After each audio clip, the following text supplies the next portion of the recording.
Assalamualaikum warahmatullahi wabarakatuh. Kami dari Fakultas Agama Islam, Prodi Perbankan Syariah, mata kuliah Teknologi Informasi Perbankan Syariah akan menjelaskan tentang perkembangan teknologi informasi. Latar belakang penerapan teknologi komputer. Teknologi merupakan suatu hal yang tidak bisa terpisahkan dalam kegiatan sehari-hari. Penerapan teknologi bahkan dilakukan di berbagai lapisan kegiatan usaha, salah satunya adalah perbankan.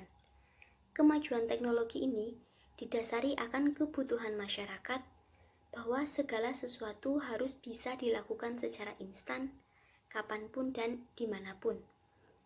Dengan keadaan yang seperti ini, menuntut perbankan untuk bisa beradaptasi dengan menerapkan teknologi komputer dalam menjalankan setiap kegiatannya, seperti transaksi keuangan yang bisa dilakukan dengan menggunakan telepon genggam.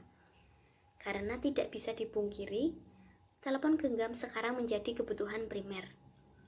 Perkembangan teknologi menjadi hal yang diutamakan untuk menunjang kualitas dari perbankan dan kepuasan serta loyalitas dari nasabah. Berbagai macam strategi mulai digalakan oleh perbankan agar selalu mengikuti perkembangan teknologi, sehingga perbankan tetap eksis di zaman modern ini. Analisis penerapan teknologi komputer menggunakan metode SWOT.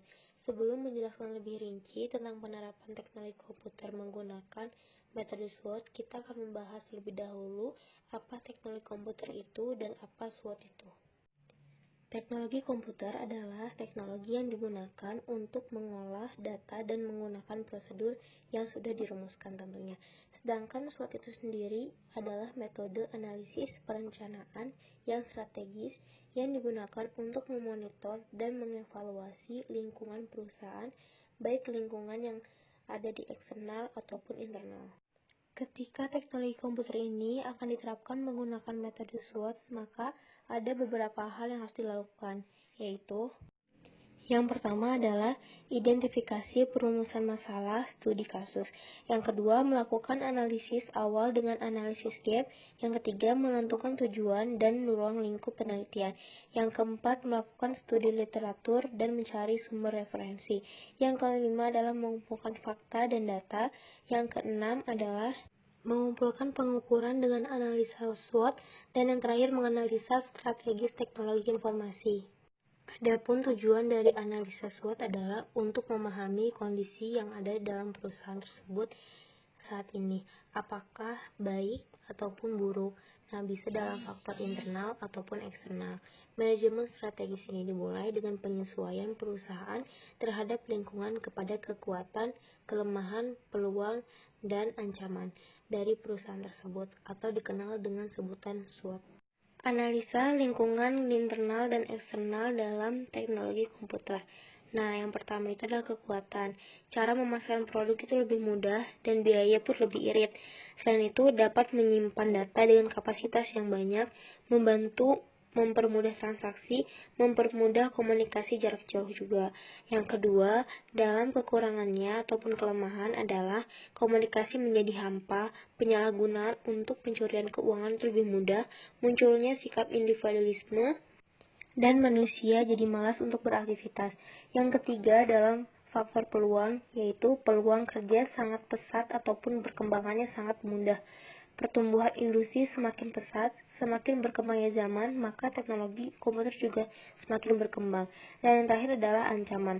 Dalam ancaman ini, teknologi komputer akan mudah terjadinya mencuri data yang penting, merusak data yang sudah disimpan karena adanya virus. Yang terakhir adalah penyalahgunaan teknologi secara kriminal. Oke, baik, di sini saya akan melanjutkan materi mengenai teknologi informasi di bidang perbankan. Teknologi informasi saat ini sangat diperlukan dalam kegiatan bisnis sehari-hari seperti perbankan. Sejak ditemukannya komputer tahun 1955, kegiatan bisnis perbankan yang awalnya hanya berupa tempat penukaran uang, penyimpanan uang, ditambah fungsi yang saat ini kita kenal dengan nama tabungan. Kemudian seiring berkembangnya teknologi, perbankan berkolaborasi membentuk e-banking, internet banking, mobile banking, e-payment, dan lain-lain. Kemudian apa sih contoh penerapan teknologi informasi di bidang perbankan? Contohnya itu ATM atau Automatic Teller Machine yang merupakan salah satu teknologi yang banyak digunakan saat ini. Kemudian istilah Sistem Teknologi Informasi atau STI merupakan istilah yang biasa digunakan Bank Indonesia untuk semua terapan teknologi informasi dan komunikasi dalam pelayanan kepada nasabahnya. Oke, baik, kesimpulan dari video ini adalah teknologi informasi tidak dapat dilepaskan dari kehidupan sehari-hari. Bahkan penerapan teknologi informasi sudah banyak digunakan di berbagai lapisan usaha seperti perbankan. Karena keinginan manusia yang serba instan, yang menginginkan semuanya serba cepat, mengharuskan perbankan untuk tetap mengikuti perkembangan teknologi yang ada. Salah satu contoh dari penerapan teknologi informasi di bidang perbankan adalah ATM atau Automatic Machine Teller yang saat ini sangat sering digunakan oleh semua kalangan masyarakat. Kemudian di samping dari perkembangan teknologi yang semakin pesat, yang terus berkembang dan meningkat, tentu harus dipertimbangkan juga resiko yang akan didapatkan ketika seseorang tidak berhati-hati dalam menggunakannya. Karena semua teknologi pasti ada kelebihan dan kekurangannya. Begitulah yang dapat kami sampaikan. Wabillahi taufiq wal hidayah. Wassalamualaikum warahmatullahi wabarakatuh.